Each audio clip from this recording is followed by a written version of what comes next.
We're back for our best bets for college basketball here on March 2nd. Today marks the start of the conference tournaments for college basketball, and today is just the ASUN, but actually there are two best bets in the ASUN tournament today. So again, there are only two tournament games in terms of the entire college basketball landscape today, and that's in the ASUN. We're going to talk about both those games in depth, of course, with our best bets for Sunday, March 2nd. And before we get into the best bets, folks, make sure to hit that subscribe button down below for some more daily college basketball best bets here on the channel. Later today, we will have our NBA predictions as well, so make sure to join us for that. And later today, we will have our UFC 313 predictions with Alex Pereira and Magomed Ankalaev in the main event, but that video will not be on this channel. It is going to be on Greedo Plays MMA, so make sure to join us on that channel for that video later today, 5 p.m. Pacific, 8 p.m. Eastern. Make sure to go show some love over on Greedo Plays MMA later today and hit that subscribe button down below on both this channel and the Greedo Plays MMA channel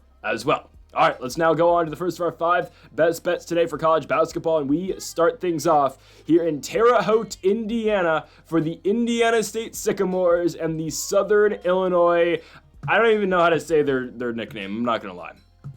Southern Illinois is taking on Indiana State. I'm taking the Sycamores here. And I get it, we're picking a team that has lost 5 out their last 6 basketball games, and yeah, that sucks. That really sucks. But when you look at the games they've lost, they're honestly not the worst losses. Other than Evansville, that one reeks of horrendousness. But the other 4 losses, yes. Drake on the road, UNI on the road, Belmont on the road, Murray State on the road. I think it's honestly not that bad of a losing stretch. Like, again, you don't want to be losing basketball games. Obviously, you'd think the Sycamores would be wanting to win these games. But losing games to these squads actually is not that bad. And the way they're losing games, like, Indiana State's right there. Losing a game by 4 points against Drake. Losing to UNI by 15 on the road. That one sucks. Losing to Evansville at home by 5 points. Losing to Belmont by 2 points on the road. Murray State on the road by 10. Indiana State has kind of always been in these games, and they're not, again, completely getting blown out. And you got to give a lot of credit to a couple guys on this team. Samaj Teal's the guy for the Sycamores, 17 points a game. But Jaden Daughtry's been pretty good. He's averaging 13. Camp Wagner averages 10 as well. I mean, Indiana State's got some guys who can play. And again, they've been playing competitive ball. They just haven't been able to close out a lot of these games. And they're taking on a team that's really cold as well in Southern Illinois, a team that's lost 4 out of their last 5 games going into this one. Sure, they're coming off a victory over Illinois State, but prior to that, 4 straight losses to Bradley, Belmont, Murray State, and then Valpo, and then of course they just beat Illinois State. But this is both these teams' final games of regular season play in the Missouri Valley Conference. Obviously, we're moving to the Missouri Valley to Arch Madness for their conference tournament. Everyone makes Arch Madness, so even, I believe, 14 seed Missouri State is going to get a chance to potentially make the NCAA tournament. So this is just a matter of seeding, but for Indiana State, if they are able to win this game, they are able to find themselves potentially in a 3-way tie for 4th to last in the conference with Evansville and Southern Illinois. So again, this is trying to get them out the bottom 3 in the Missouri Valley Conference, at least for seeding in their tournament. But I do think, again, Indiana State is the better basketball team. That does start, again, with Samaj Teal. I think Teal's the best player on the court in this game. Southern Illinois is led by Ali Dibba, who averages 17. You got Kennard Davis, who averages 16 points a game as well. But again, with the game being in Terre Haute, I do tend to favor Indiana State. I think, again, yes, they haven't been able to win games recently, but they have been very tight in a lot of spots and on the road.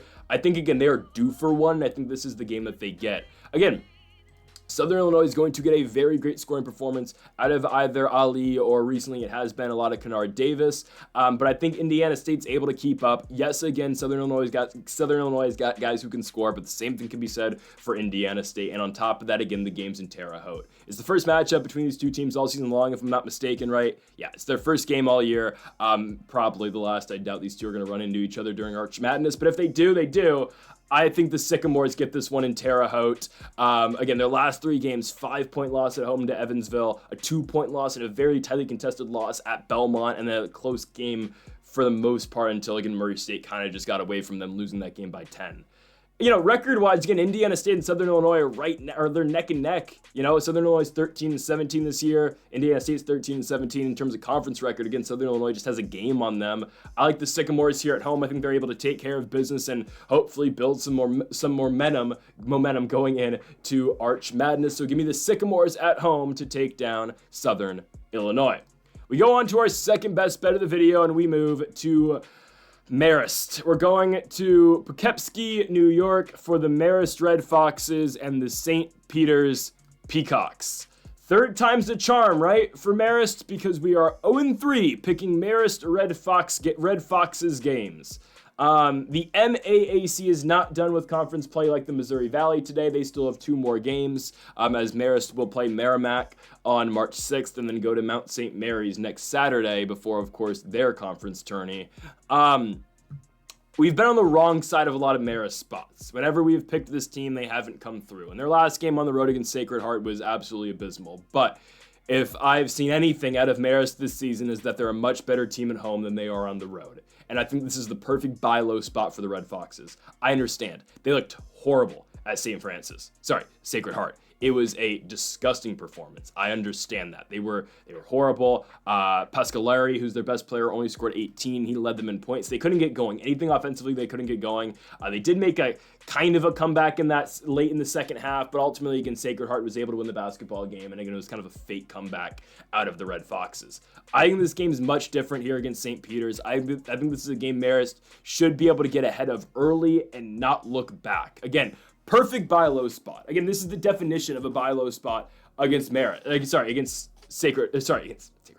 Peter's. St. Peter's isn't in their league. Well, I mean, they're in the same conference, but they're not really close to them. I think Marist is by far the better squad. The initial game this season that was played up in New Jersey, St. Peter's lost the game by 5 points to Marist. St. Peter's is a very low scoring team. Again, we always draw back to their game against Merrimack where they lost 48-37. There were more minutes played in that game than St. Peter's Peacocks points. Just put that into perspective. That's not good.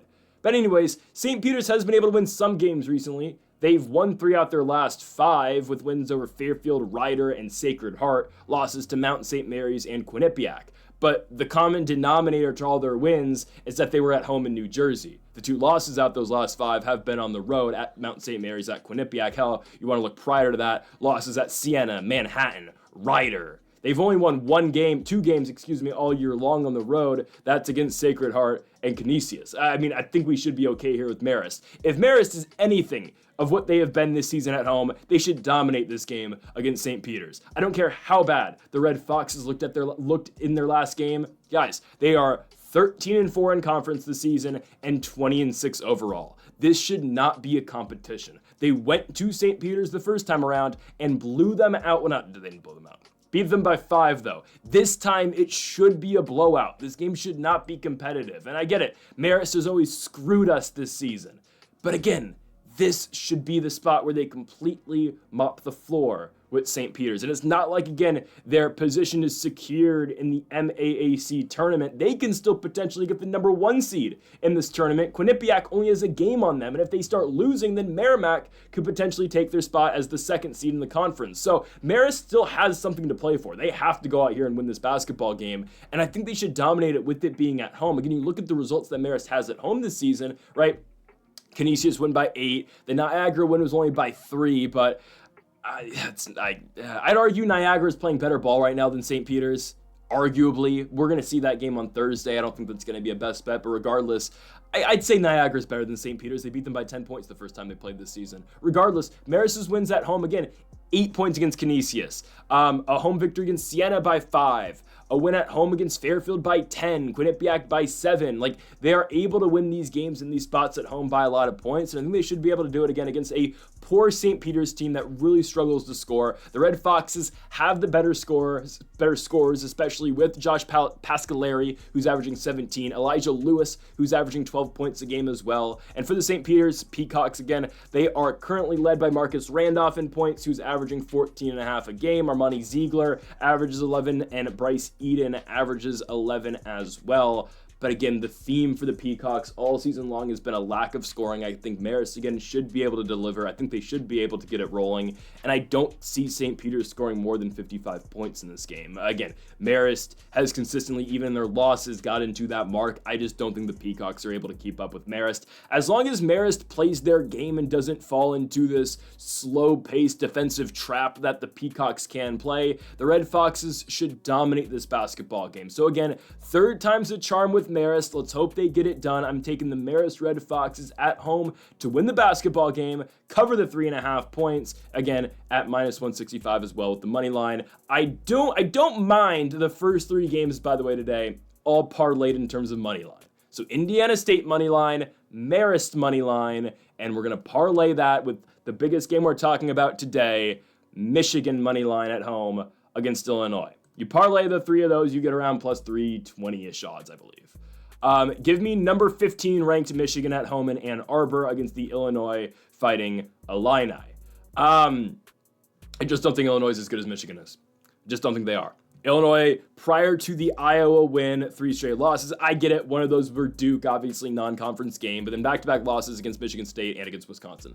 Illinois struggled against ranked teams all season long. What's going to change here? Illinois' only win all season long, in the calendar year of 2025 against a ranked team is Oregon. But if you've been watching the season, Oregon is extremely fraudulent, and they will be a first-round exit, not just in the Big Ten tourney. Well, when they play, they'll play in the second round, obviously, because they'll get the bye. But Oregon's not just a one-and-done in the Big Ten tournament. They're a one-and-done in the NCAA tournament as well. The Oregon Ducks are absolutely horrible. I refuse to believe that Oregon's going anywhere this season. So again, that's Illinois' only ranked win all year long. And I get it. Oregon's on a 5-game losing streak. Just wait till the Indiana Hoosiers get a hold of them on Tuesday night in Eugene. Just wait, okay? Hey, we told you Indiana was a lock yesterday at Seattle. They are going to go into Eugene and dominate the Oregon Ducks. Just wait. Omar Ballo is going to have Biddle in a box the entire night down low. Just wait. Anyways, I love Michigan in the spot here against Illinois. I really do. Illinois in ranked games after beating Oregon on January 2nd. A 2-point loss on the road to Michigan State. Competitive, sure. A loss again to Michigan State the second time around in Urbana-Champaign. They lose it by 14. Wisconsin, they lose that game by 21 points in Madison. And then obviously the neutral site spot against the Duke Blue Devils. Obviously, Cooper Flagg and Duke beat them 110-67. I don't really treat Illinois as a serious threat to do anything this season. I think, again, they're pretty obviously middle of the pack in the Big Ten. I mean, I see the elite of the Big Ten being Michigan State and Michigan. I don't really know if I want to include Maryland, Wisconsin as elite. Then I will say the mid-tier is potentially those 2 squads, Purdue, UCLA. And then there's the kind of fraudulent but tournament teams. As much as I've been liking what Indiana's been doing recently, this tier is still Oregon, Illinois, Indiana, Ohio State, Nebraska. And then it's everybody else who's going to miss the tournament and just trying to hopefully steal a bid. That's Northwestern, Rutgers, Iowa, USC. Penn State and Washington are already out. They're not getting in the Big Ten tournament, right?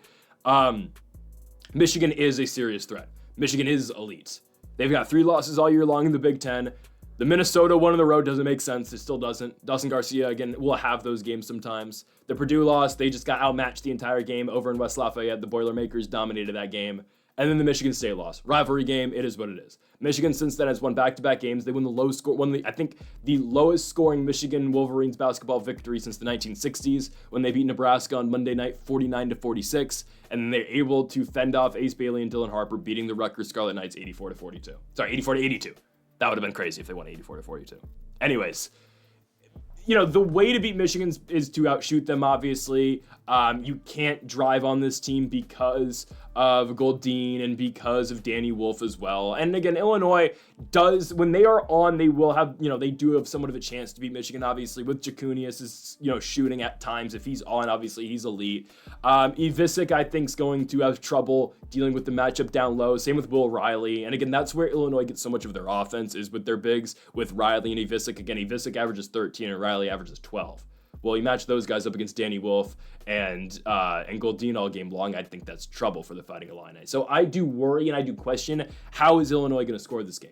How are they going to consistently score? Because obviously, again, Jacunius is going to get you points, but he's not, again, going to carry the entire load and straight up win the game himself. So I think Illinois is going to have spots where they do hit some shots and they do look good, but I think consistently, there's nothing going for them in this game. I think Michigan is the more consistent team. We know what we're going to get out of Michigan. You're going to get some great scoring out of guys like Goldine down low. Obviously, Wolf can score as well. Trey Donaldson's going to have his nights, but again, we know what we're going to get out of Michigan. I don't think anything changes with them having to play a team like Illinois. I think Illinois' game plan, and sure, for a lot of teams, your game plan is going to change with the team that is so huge like Michigan. But I think, again, more adjustments just need to be made for Illinois in this game, and I don't think it's going to be enough. And on top of that, the Fighting Illini have to go to Ann Arbor to play this game. Michigan's still trying to get the 1 seed in the Big Ten tournament. Again, both them and Michigan State are 14-3. Obviously, Michigan State with the victory over Michigan a couple weeks ago. And then, of course, they're going to meet again in East Lansing next weekend. We'll see what happens in that spot. But I'm going to take Goldine, Wolf, Donaldson,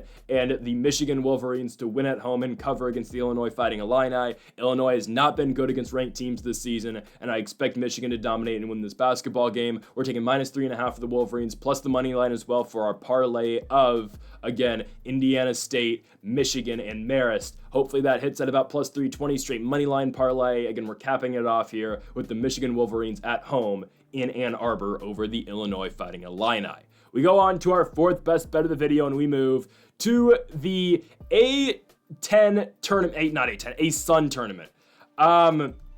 Here's our first game. The Governors of Austin, PA take on North Florida, the Ospreys. And I'm not just making these games best bets because, you know, they're the tournament games today and the only 2. And again, we'll get to Central Arkansas and Stetson and that abomination of a basketball game that we're going to get to in a little bit. But no, I think there's actual value here. I actually think there is. And why is there value? Because these are, you know, seasons are on the line right now, right? You know you're getting the best version of these teams. You're getting, again, a somewhat limited rotation, a playoff rotation, and again, everything is on the line right now for these squads. This is their season. And if you don't know how the A-Sun tournament works, it's kind of odd, but it is what it is. Make sure I get this right. The 9 and 10 seeds are Stetson and Central Arkansas. So the top 10 teams make the tournament, which is everyone but West Georgia and Bellarmine. Everyone else is in. So this is the 7-8 matchup between Austin, PA, and North Florida. They will take on, whoever wins this game is going to take on the 2 seed in North Alabama. So again, the 7 versus the 8 happens, and then on the other side of the bracket, Stetson plays Central Arkansas. That's 9 versus 10. The winner is going to play Lipscomb on Monday, obviously tomorrow as well. So again, this game is at North Alabama between North Florida and Austin, PA. I don't know who's going to be at this game at the Flowers Hall in Florence, Alabama, but credit to you if you're going. Neutral site spot, season on the line. I think the Governors get it. And I think this is a great plus money opportunity here for Austin, PA. They've beat this team before. They have. The Governors have won this game before. They've beat North Florida. They did it early in the year. They did it 97-89. It's the only time these two teams played all season long, but they get another opportunity to beat this squad. And I get it. The Governors are coming off a loss on the road to West Georgia. West Georgia is a team that did not qualify to make this tournament. 3 games prior to that, they did lose to Bellarmine, another team who didn't qualify to make this tournament. But again, Bellarmine beat Eastern Kentucky a couple weeks ago. So again, their season's over. You look at North Florida, they are coming off back-to-back losses to 2 decent squads in Florida, Gulf Coast, and Eastern Kentucky. Prior to that, 2 straight victories over Stetson and Jacksonville. If you know, you know Jacksonville is completely fraudulent. They're going absolutely nowhere. And Stetson on the road, again, that is a 10 seed or a 9 seed that's going to be playing Central Arkansas in our next best bet game. So I don't put much stock into North Florida's victories there. I get it, the Governors have lost some bad games, but I do think they're a very good dog in this spot. You look at the Governors, they're led by LJ Thomas, who's averaging 14 points a game. Cy Witt gives you 13. Isaac Haney's going to score 13 as well. And Tate McCubbin averaging 11 a game as well. The Ospreys, again, I don't think they're as good of a scoring squad. Josiah Miles averages 15. Josh Harris scores 13. Liam Murphy both score 13 a night as well. I think there's more consistency out of Austin, PA, and I think their bench is better as well. North Florida, again, an 8-10 team in the conference this season. The Governors, I believe, were 8-10 as well. Yeah, they're both 8-10 squads. I'm not going to say there's any momentum on either side because they're both really not playing the best ball right now. But I think in a neutral site, I think the Governors win this game. The first time these two teams matched up, it was at North Florida and Austin, PA won. And you might remember North Florida as the team who beat the South Carolina Gamecocks earlier in the season. And shout out to Arkansas. They go to Columbia and lose and get blown out yesterday against South Carolina. Not gonna lie, woke up, saw they were down 20 points. I missed my alarm to get up. Saw they were down by 20 points in the first half. Went the hell back to bed. Didn't need to watch it. Anyways, thanks, Hogs of Arkansas. Ridiculous. Both these teams aren't very good, but with the season on the line, I do think the better team is Austin Peay. Neutral site spot, I think they do rise to the occasion. Everything that we've seen this season kind of says that Austin Peay wins this game with the first matchup, and I understand it. That first matchup was a long time ago at this point. That was in January, it was January 2nd, but that was a road spot for the Governors. Now you get a neutral site game. They know they can beat this team. Neither team's playing with any momentum, but I think the Governors get it. Obviously in the neutral site spot in Alabama. Give me Austin Peay in Alabama to beat the North Florida Ospreys, and then they'll get slaughtered tomorrow night against, personally, I think the eventual winners of the ASUN tournament. We're talking about North Alabama. Anyways, give me Austin Peay to move on to the second round. As we go on to the other best bet here in the ASUN tournament, we go to Stetson versus Central Arkansas. We like Stetson in this spot. So Stetson is the 9 seed, Central Arkansas is the 10 seed. Obviously, the winner of this game will go on to tomorrow to play Lipscomb. So obviously, this game is going to be in Nashville, Tennessee. I like Stetson to come over here and win this game. Stetson's a 6-12 team in the ASUN. Central Arkansas is a 4-14 team in the ASUN. Stetson got majority of their wins early in ASUN play. As at one point in time, this team was 5-3 in the ASUN. They had racked 3 straight victories over West Georgia, Eastern Kentucky on the road, and Bellarmine on the road. They then proceeded to go 8 games in a row without winning one in the ASUN. 10 games in a row. They beat Bellarmine 2 games ago, and now they find themselves in a spot here against Central Arkansas. It's not like the Bears are any better. They're 4-14 in the ASUN. They did win a game more recently. They won 3 games ago on the road at West Georgia. Prior to that, they beat North Florida. Prior to that, they beat West Georgia. And then the other win other than that is Bellarmine. So they have 4 victories all year long in the ASUN. Again, 2 of them are against that lowly West Georgia team that didn't even make the tournament. And the other 2 are a 1-point victory in overtime over North Florida. And then Bellarmine, who did not make the tournament. Central Arkansas, I don't think, is equipped to win this basketball game. The time these 2 teams met in the regular season, Stetson won it, and they won it by 10 points. Sure, the game was in Florida, but Stetson was able to get it done. I get it. The Hatters are playing with absolutely no momentum right now, but neither is Central Arkansas. Central Arkansas has not beat a team that's in this tournament. Well, they beat 1, but we expect North Florida to get eliminated. So arguably, we can say the Central Arkansas Bears have only beaten the 3 worst teams in the ASUN. I have no confidence in them to win, and I know Stetson can score. We've seen it a lot this season. I think Central Arkansas is too reliant on their top guys.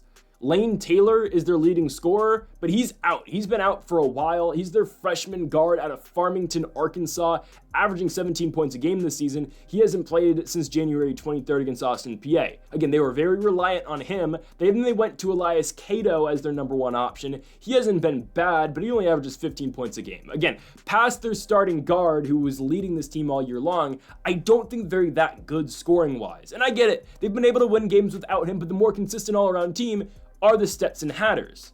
Makai Ellison played every game this season for the Hatters, 15 points a night. Josh Massey, again, played every game this season for the Hatters. He's averaging 12. And Jordan Wood, same exact thing, 31 games played, 12 points per night. They get consistency out their 3 best guys, and that's something that's kind of lacking on the other side for the Central Arkansas Bears. I do think Stetson's going to be able to win this basketball game. I think they're able to push a pace in this game, and I don't think Central Arkansas is going to be able to keep up.